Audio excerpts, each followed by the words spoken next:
Briarwood Heights was the epitome of suburban tranquility, a picturesque neighborhood just outside Charleston, South Carolina.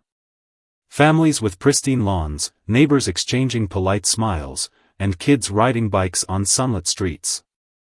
But on the night of March 15, 2023, the illusion of peace shattered, leaving the Hayes household drenched in blood and secrets. The sirens pierced the quiet night, red and blue lights painting the otherwise serene facades of the cookie-cutter houses. Officer Morgan was the first to arrive, his boots crunching on the gravel driveway of the Hayes residence. He'd been to this street countless times, handling little more than barking dog complaints or the occasional nosy neighbor dispute. But tonight was different. The desperate 911 call from a neighbor, a woman panicking about screams and loud crashing sounds, made his pulse quicken. The front door was ajar, swaying slightly in the cool evening breeze. Morgan stepped inside, flashlight cutting through the dimly lit entryway. The air felt heavy, thick with an almost suffocating tension. His footsteps echoed as he called out, "Charleston PD. Is anyone here?" The house was eerily silent, save for the faint hum of the refrigerator in the kitchen. Then he saw it, the stark trail of blood streaking across the polished hardwood floors, leading toward the kitchen. Morgan's stomach churned, but his training kicked in, steadying his trembling hand as he followed the crimson path. The kitchen was a macabre tableau straight out of a nightmare.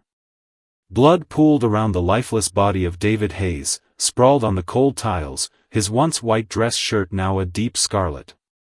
The overhead light flickered, casting unsettling shadows on the walls. Just a few feet away sat Emily Hayes, her back against the refrigerator, knees drawn to her chest. Her hands trembled, slick with blood, as she stared blankly at the body in front of her. "Ma'am," Morgan said cautiously, his voice firm but calm. "Put your hands where I can see them." Emily didn't move. Her brown eyes, wide with shock, darted between Morgan and the bloodied knife that lay inches from her. She looked as if she were trying to speak, but no words came out, only shallow, shaky breaths. "Emily Hayes?" Morgan pressed. "Is that your name?" This time, she nodded, her lips quivering. "What happened here?" he asked, taking a careful step closer. I didn't mean to," she whispered, her voice barely audible.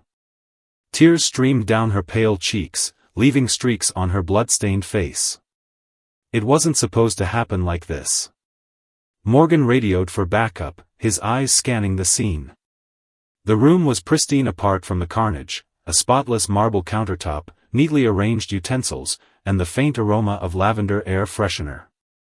It was as if the kitchen had been frozen in time just moments before chaos erupted. As he cuffed Emily's trembling hands and read her Miranda rights, Morgan couldn't shake the weight of the scene. A perfect family, or so the neighbors thought. But what had really gone wrong inside these walls? What secrets had festered in this seemingly idyllic home to lead to such a brutal act? Emily didn't resist as the officers led her to the squad car. Her head hung low, strands of auburn hair clinging to her tear-streaked face. Across the street, curious neighbors peeked through curtains and gathered on front lawns, their murmurs rising into the night air. The Hayes family had always seemed untouchable, successful, polished, enviable. But tonight, the cracks in their perfect image were exposed for all to see, leaving Briarwood Heights forever marked by the shadows of betrayal and blood. Briarwood Heights had long been a haven for families seeking perfection. Among its residents, the Hayes family stood out as a shining example of success and stability. Lauren Hayes was the kind of woman others admired. Polished, driven, and always poised, she seemed to have it all, a thriving career in interior design, a beautiful home, and a family that appeared to epitomize suburban bliss. But like the carefully curated designs she created for her high-profile clients, Lauren's life was more facade than substance. Lauren's path to success had been far from easy. Born to working-class parents in rural South Carolina, she had clawed her way into Charleston's elite design circles through sheer determination and relentless hard work. Her company, Hayes Interiors, catered to the city's wealthiest clientele, transforming their historic homes into modern masterpieces. Yet, her pursuit of perfection in her career came at a cost: her family. While Lauren obsessed over achieving the ideal image for the world to see, the cracks in her relationships at home deepened. At the center of her struggles was her teenage daughter, Emily Hayes. The product of Lauren's first marriage, Emily had always been a spirited child. But as she entered her teenage years, that spirit turned rebellious. When Lauren married David Hayes 6 years ago, Emily's world shifted. Once the sole focus of her mother's attention, Emily now found herself overshadowed by Lauren's new husband and an increasingly demanding career. Lauren tried to maintain control through rigid discipline. She expected Emily to be as polished and perfect as the rooms she designed. Clean your room, Emily. Be polite. Respect yourself. The rules were endless, and so were the criticisms. But instead of molding Emily into the daughter Lauren envisioned, her perfectionism only drove Emily further away. Emily, now 20, was a storm of contradictions, intelligent and cunning, but deeply insecure. She wore her rebellious streak like armor, torn jeans, heavy eyeliner, and a penchant for late-night parties with friends her mother disapproved of. To Lauren, these were just signs of teenage defiance. What she failed to see were the deeper wounds beneath Emily's rebellion. The years of feeling like an afterthought in her mother's busy world had left Emily searching desperately for validation and control. David Hayes, meanwhile, was caught in the crossfire of their strained relationship. A former contractor with a quiet charm, David had married Lauren hoping for a fresh start.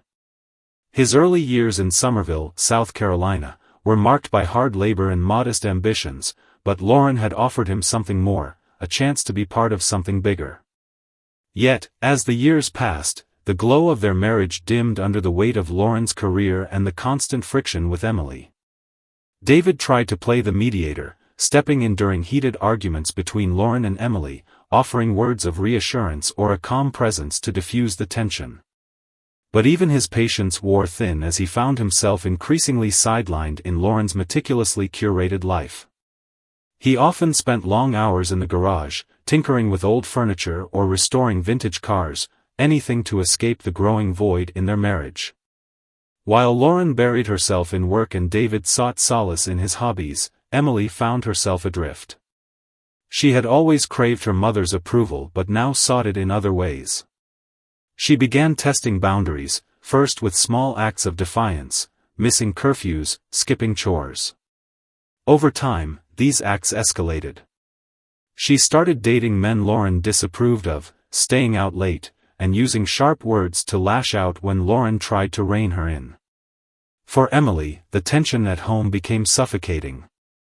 Her mother's cold, exacting nature left her feeling unseen, while David's attempts to bridge the gap only highlighted her resentment. She began to view David not as an authority figure but as someone who truly listened. In her eyes, he was kind, patient, and understanding, everything her mother wasn't. This misplaced admiration was the seed of something darker. What neither Lauren nor David realized was how far Emily would go to assert her presence in a family she felt excluded from. She wasn't content to remain an afterthought, overshadowed by her mother's accomplishments or David's quiet neutrality. Emily wanted control. And when her words and actions failed to earn her the attention she craved, she found other ways to shift the balance of power.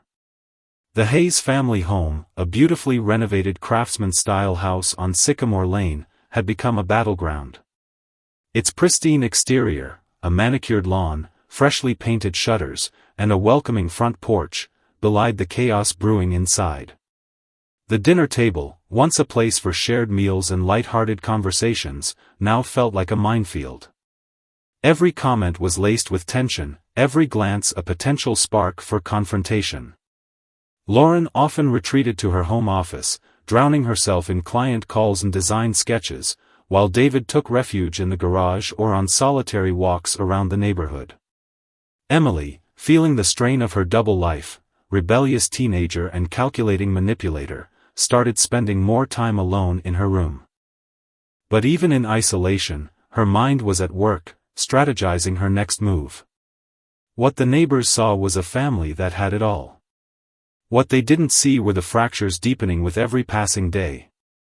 The Hayes family was a ticking time bomb, each member holding their secrets and grievances, each step toward connection met with resistance. As spring approached, the tension inside 238 Sycamore Lane grew unbearable. What none of them realized was that the fragile facade of their lives was about to shatter. For years, they had ignored the warning signs, burying their pain and resentment under layers of politeness and pretense. But secrets have a way of surfacing, and when they do, they leave destruction in their wake. By March of 2023, the Hayes family had reached their breaking point. Emily, Lauren, and David were like three people in a dark room, each stumbling toward a light they couldn't see. And when that light finally appeared, it wasn't salvation, it was the spark that ignited a fire none of them could extinguish. By the summer of 2022, the Hayes family's carefully constructed facade had begun to crumble. Beneath the pristine exterior of their Briarwood Heights home, secrets festered, tension simmered, and each family member drifted further into their own private worlds. The uneasy truce that had held them together was cracking, inch by inch.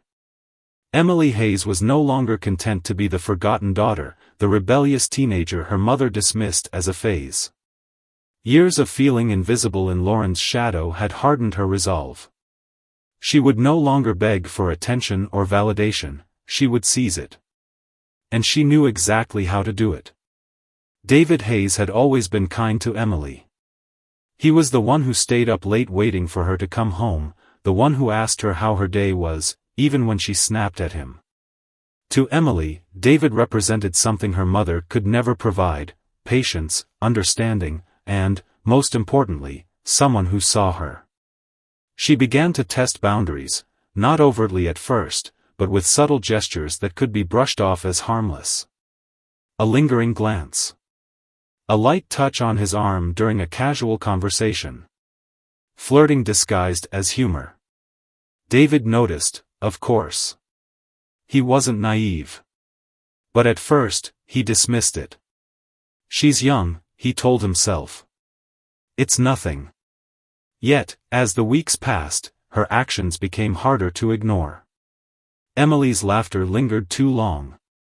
She found excuses to be alone with him, like helping him in the garage or staying behind after dinner while Lauren retreated to her office. David told himself it was innocent. He wanted to believe that.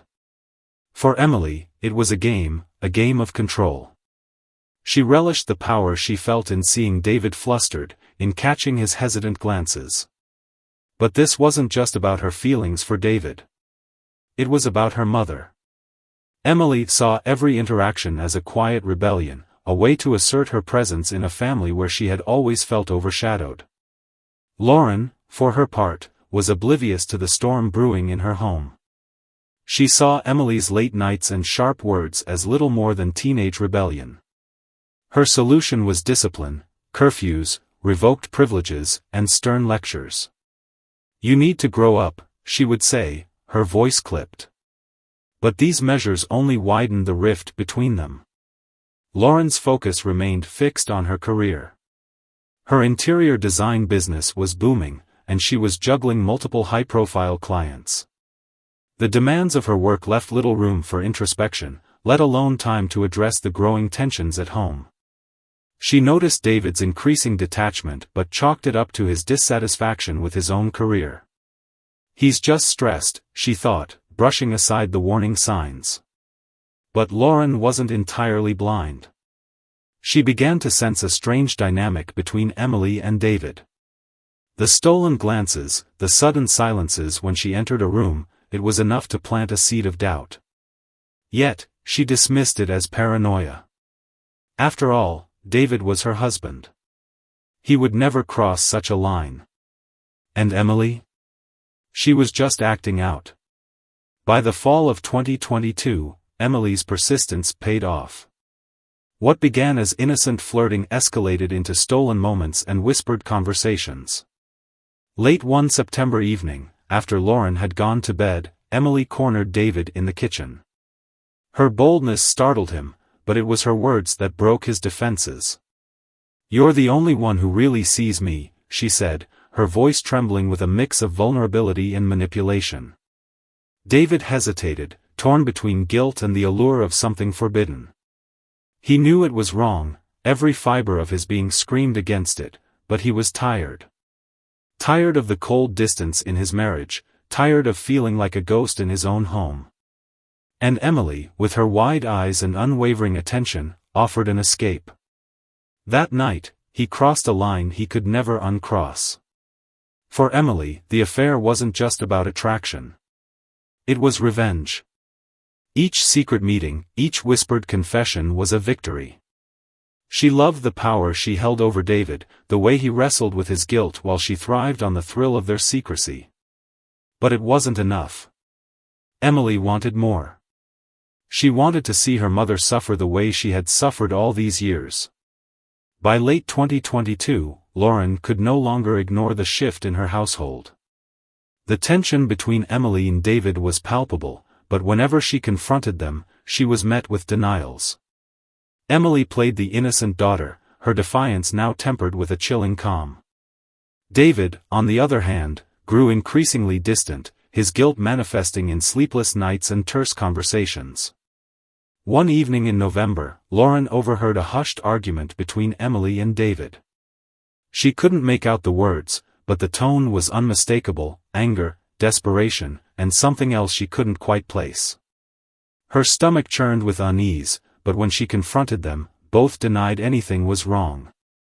Lauren began to notice other things: the way David avoided her gaze, the way Emily's defiance seemed almost calculated. The cracks in her perfect family were widening, but Lauren, ever the perfectionist, tried to patch them with forced smiles and shallow reassurances. She was determined to maintain the image of a happy household, even as her instincts screamed that something was terribly wrong. By the start of 2023, Emily was no longer the rebellious teenager seeking attention. She was in control. The affair had given her a sense of power she had never known, and she wielded it with precision. But power, as Emily would soon learn, is a dangerous thing. It blinds you to your own vulnerabilities, to the cracks in your own armor. David, weighed down by guilt, began to pull away. He wanted to end things, to salvage what little remained of his marriage and his conscience. But Emily wouldn't let him go so easily. "If you leave me," she threatened, her voice low and steady, "I'll tell her everything." The balance of power had shifted, but it was precarious. Emily's hold over David was slipping, and Lauren's suspicions were growing stronger by the day. The stage was set for the inevitable explosion, an eruption of secrets and lies that would shatter the Hayes family forever. Beneath the polished floors and tasteful decor of their Briarwood Heights home, the Hayes family was a ticking time bomb. And as the days passed, the countdown grew shorter. By March of 2023, the tension in the Hayes household had reached an unbearable peak. Every interaction between the family members crackled with unease, every glance carried unspoken accusations. The secrets they had all tried to hide were now festering wounds, ready to burst. The house at 238 Sycamore Lane no longer felt like a home, it was a battleground. The night of March 13, 2023, Emily Hayes made her boldest move yet. In her mind, the affair was no longer just a game of manipulation, it was her lifeline. She needed David Hayes to stay under her control, and if he wouldn't willingly comply, she would ensure he had no choice. That evening, Emily approached her mother, Lauren, in the living room. Lauren was sitting at her laptop, engrossed in emails for her next big design project, when Emily's trembling voice broke the silence. "Mom," she began, her eyes brimming with tears, "there's something I need to tell you." Lauren glanced up, her face a mix of irritation and concern. "What is it now, Emily?" "Another party you want permission to go to?" she said, her tone sharp but distracted. Emily hesitated, her lips quivering as she prepared to deliver the lie that would tear their lives apart. It's David, she whispered, her voice cracking. He's been forcing himself on me. The words hung in the air like a thunderclap. Lauren froze, her fingers hovering over the keyboard, unable to process what she had just heard. What are you talking about? She finally managed, her voice barely above a whisper. Emily's tears flowed freely now, her sobs racking her body. I didn't want to tell you because I was scared, she said, her voice thick with feigned emotion. But it's been happening for months. I can't live like this anymore. Lauren's world shattered in an instant. The man she had trusted, the man she had invited into her life and her daughters, was suddenly cast in the darkest light imaginable. Rage bubbled to the surface, overpowering her disbelief. She slammed her laptop shut and stormed out of the room, her mind racing with anger and betrayal. The confrontation came the next day, on March 14, 2023. David was in the garage, working on a vintage chair he'd been restoring, when Lauren burst in. Her face was flushed, her hands trembling as she clutched her phone. You sick bastard, she spat, her voice shaking with fury. How could you do this to her? To me? David looked up, startled. What are you talking about? He asked, confusion etched across his face. Emily told me everything, Lauren hissed. Everything. You've been abusing her, haven't you? David's heart sank as the realization hit him. Lauren, no, he said, standing up. That's not true. She's lying. You have to believe me. But Lauren didn't believe him. She was too consumed by the image of her daughter's tear-streaked face, by the weight of her own guilt for not seeing the signs sooner. Get out, she ordered, her voice cold as steel. Get out of this house. If you come near us again, I swear I'll destroy you. David left that night, taking nothing but his wallet and his car keys. As he drove away from the house, his mind raced with despair and determination. He couldn't let this lie define him. He needed to clear his name, not just for himself, but for the family he had tried so hard to hold together. On the morning of March 15, 2023, David returned to the house. The air was thick with tension as he stepped inside, determined to confront Emily and force the truth out of her. He found her in the kitchen, sitting at the table with a cup of coffee. She looked up as he entered, her face calm but her eyes wary. We need to talk, David said, his voice firm but low. This ends now. Emily smirked, leaning back in her chair. I don't know what you're talking about, she said, her tone dripping with mock innocence. David's jaw tightened as he pulled out his phone. I recorded our conversation last night, he said, holding the device up. I have proof, Emily. Proof that you lied.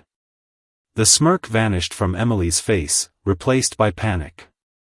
You wouldn't dare, she said, standing abruptly. Her hands clenched into fists at her sides. I would, David shot back. I'm taking this to your mother. I'm going to clear my name. Emily's mind raced. She saw the walls of her carefully constructed power crumbling around her, saw her control slipping through her fingers. Fear morphed into rage, blinding and uncontrollable. You can't do this to me, she screamed, her voice shaking the walls. In a flash, she lunged for the counter where a knife lay gleaming under the kitchen light. David took a step back, his eyes wide with shock. Emily, put it down, he said, his voice trembling. But Emily wasn't listening. Driven by panic and fury, she charged at him, the knife glinting in her hand. The first thrust caught David in the chest, the second in his abdomen. Blood spattered across the white cabinets and pristine countertops as he staggered back, gasping for air. By the third strike, David collapsed onto the cold tiles, his body convulsing before going still. Emily stood over him, the knife slipping from her trembling hand. The room fell into an eerie silence, broken only by the sound of her ragged breaths. Emily sank to the floor, her hands slick with blood, her mind spinning. She hadn't meant for it to go this far. It wasn't supposed to end like this. As she sat there, staring at David's lifeless body, the weight of what she had done began to settle over her. The sound of a neighbor's scream broke through the haze. Seconds later, sirens blared in the distance, growing louder with each passing moment. Emily didn't move. She couldn't. All she could do was wait as the world she had so carefully manipulated came crashing down around her. The sound of sirens shattered the stillness of Briarwood Heights, their wailing a harbinger of the unraveling to come. By the time the Charleston police arrived at the Hayes household on the morning of March 15, 2023, the neighborhood had already stirred with whispers and anxious stares from behind drawn curtains. Inside the kitchen, officers found the scene as chilling as the 911 call had suggested. David Hayes lay lifeless on the cold tile floor, blood pooling beneath him. The once immaculate space was a crime scene now, counters streaked with red, the knife discarded a few feet away, its blade glinting ominously in the morning sunlight. Seated against the refrigerator, Emily Hayes appeared frozen in shock. Her knees were pulled to her chest, her arms wrapped tightly around them as though trying to shield herself from the gravity of what had just happened. Her hands were stained with blood, trembling as she looked up at the first officer to approach her. "Emily Hayes?" the officer asked, crouching slightly to meet her gaze. She nodded wordlessly, her eyes wide and unblinking. "Did you do this?" he pressed, his voice firm but calm. Her answer was barely a whisper, "I didn't mean to." The officers moved swiftly, cuffing Emily's hands behind her back and reading her Miranda rights. She didn't resist. Instead, she stared blankly at the ground as they led her out of the house and into the waiting patrol car. The quiet streets of Briarwood Heights were now a stage for horror, neighbors gathering in hushed clusters as Emily was driven away. The Hayes family, once the picture of suburban perfection, had become the subject of scandal and morbid fascination. Detective Sarah Klein was assigned to the case that same day. A seasoned investigator with the Charleston Police Department, she'd seen her share of domestic disputes gone wrong, but something about this case felt different. The more she dug into the Hayes family, the clearer it became that this was no simple crime of passion. The first piece of evidence that caught Klein's attention was David's phone. Found on the counter, its screen smeared with blood, the phone contained a recording that sent shockwaves through the investigation. The audio captured a confrontation between David and Emily just moments before his death. On it, David's voice was tense but steady as he accused Emily of lying to Lauren about their relationship. "I'm taking this to your mother," David said in the recording, his voice growing louder. "You won't control me anymore." Emily's reply was chilling, her voice laced with both fear and fury. "You can't ruin this for me. You don't understand." The recording ended abruptly, but it was enough to paint a damning picture. Klein listened to it twice, her expression hardening with each playback. The audio suggested premeditation on Emily's part, or at the very least, an escalating confrontation fueled by desperation. By the time Emily was brought into the interrogation room, her earlier shock had given way to a steely calm. She sat across from Detective Klein, her hands cuffed to the table, her expression unreadable.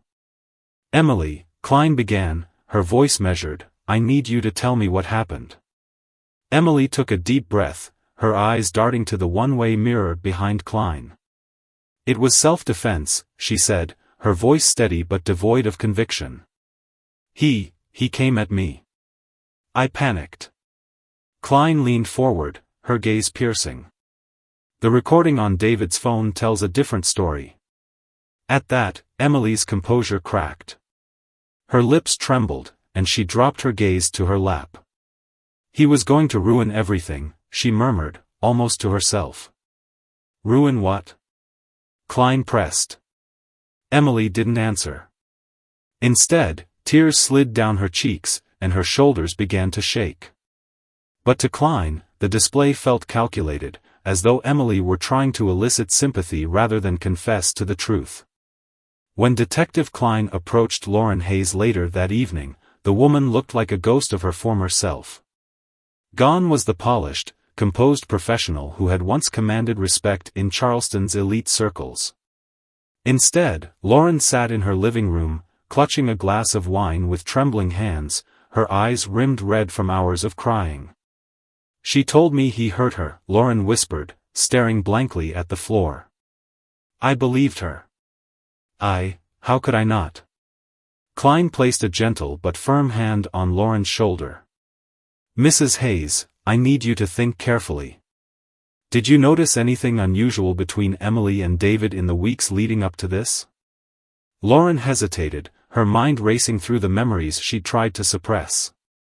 The hushed arguments, the stolen glances, the tension that had hung in the air like a storm cloud. "There were moments," she admitted finally, her voice cracking. "I thought something was off, but I told myself I was imagining it. I never thought," she trailed off, her words swallowed by a fresh wave of tears. As news of the murder spread, the residents of Briarwood Heights were gripped by shock and morbid curiosity. The Hayes family had always seemed untouchable, a symbol of success and stability. But now, their story was the subject of gossip at every corner store and PTA meeting. The audio recording became a focal point of public speculation. Was Emily a victim of circumstance, a young woman pushed to the edge by an abusive stepfather? Or was she a cold, calculating manipulator who had orchestrated the ultimate act of control?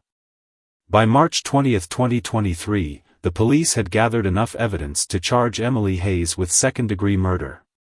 Prosecutors argued that while the act may not have been premeditated, Emily's actions in the moments leading up to David's death showed clear intent to harm. Lauren, shattered by the revelations, withdrew from public life. Her once thriving business came to a halt as she struggled to reconcile the lies she had believed with the truths now laid bare. The Hayes family, once the envy of Briarwood Heights, had been destroyed by secrets, lies, and unchecked desires. The perfect facade Lauren had worked so hard to maintain was gone, replaced by the harsh reality of betrayal and bloodshed. Emily sat in a cell, awaiting trial, while Lauren faced an uncertain future, haunted by the question that would follow her for the rest of her life: how did it come to this? As the investigation concluded, Detective Klein closed her notebook, her thoughts heavy. In her years on the force, she had learned that no family was truly perfect. But even she was unprepared for the depths of darkness that had consumed the Hayes family. And in the end, there were no winners, only survivors. The trial of Emily Hayes began on July 15, 2023, in a packed Charleston courtroom. The case had captured national attention, and the once private unraveling of the Hayes family was now a public spectacle. Reporters swarmed outside the courthouse, microphones poised to capture every twist in the proceedings. Inside, Emily sat at the defendant's table, her face a mask of calm resignation. The prosecution painted Emily as a manipulative young woman who thrived on control, using her stepfather's vulnerabilities against him until their toxic dynamic spiraled into murder. They presented the audio recording found on David's phone, arguing that it proved Emily had acted out of anger and desperation to protect the lies she had built. Her threats, the prosecution claimed, were clear evidence of her intent. The defense countered with a different narrative, framing Emily as a victim of emotional neglect and instability. They highlighted her strained relationship with her mother, Lauren, and suggested that years of feeling invisible had left Emily vulnerable to poor decisions. This was not premeditated, the defense attorney argued. It was a tragic accident born out of a moment of overwhelming fear. But the evidence was damning. The jury listened to the recording, watched the testimonies of police officers and forensic experts, and examined the physical evidence from the crime scene. The cold, clinical details painted a picture that was impossible to ignore. On August 10, 2023, the jury returned their verdict: guilty of second-degree murder. The judge sentenced Emily to 25 years to life in prison, her fate sealed by the very lies she had woven to assert control. As the sentence was read aloud, Emily's expression didn't falter. She sat motionless, her hands folded neatly in her lap, as though resigned to the path she had chosen.